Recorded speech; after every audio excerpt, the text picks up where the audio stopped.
Et bonjour et bienvenue chez Visual Impact. Je vais vous présenter aujourd'hui le Ronin 4D.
Le voilà, il est là, enfin, le modèle démo chez Visual Impact et vous pouvez voir que c'est vraiment super. Moi j'adore, je kiffe, il est très réactif et on peut vraiment s'amuser avec.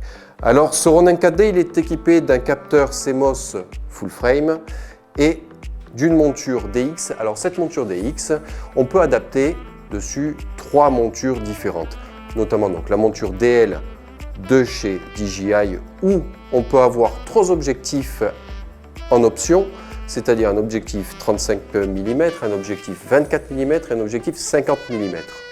Mais on peut aussi avoir donc avec la monture DX une monture adaptée pour la monture M et la monture IMANT. Voilà, donc ça déjà c'est une bonne chose. Mais attention, tous les objectifs ne sont pas compatibles. Alors il faut aller sur le site de DJI.com pour vérifier lesquels peuvent être adaptés dessus. Alors concernant son poids, eh bien il fait son poids, environ 4,6 kg à 5 kg suivant l'objectif que vous utilisez. Et il est donné pour une autonomie d'environ 2h30 avec les batteries, les TB50, celles utilisées pour les Inspire. Pour l'enregistrement, on a aussi un slot donc CF Express type B et on peut brancher un disque dur SSD ou alors même brancher le disque dur, le Pro SSD, le 1 TB par exemple, où là il n'y a pas de limite au niveau des formats d'enregistrement.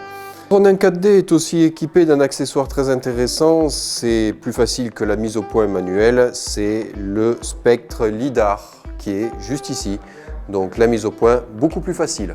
Pour être plus à l'aise aussi, on peut modifier l'angle des poignets ici. Et là, on peut faire une rotation comme ceci. L'autre aussi, c'est pareil. Là, ici, tac. Et on peut le prendre de cette façon-là, si on veut. Ou alors, sinon, si on veut être en hauteur, de cette façon-là.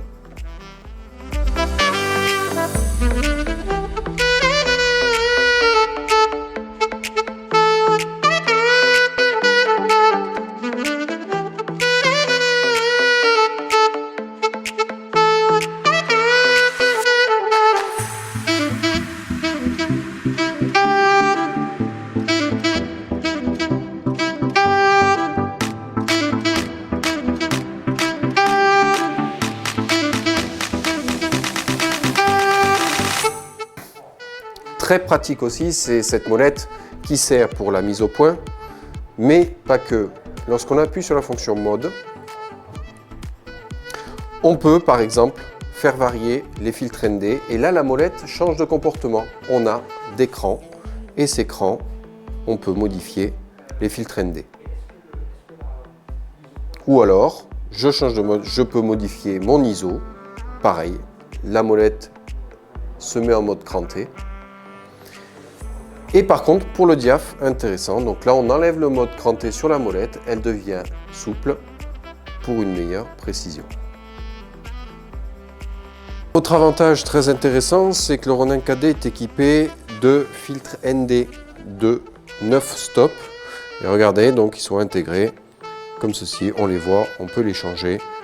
Voilà, par exemple 1.5, 2.1, 2.7 et clear.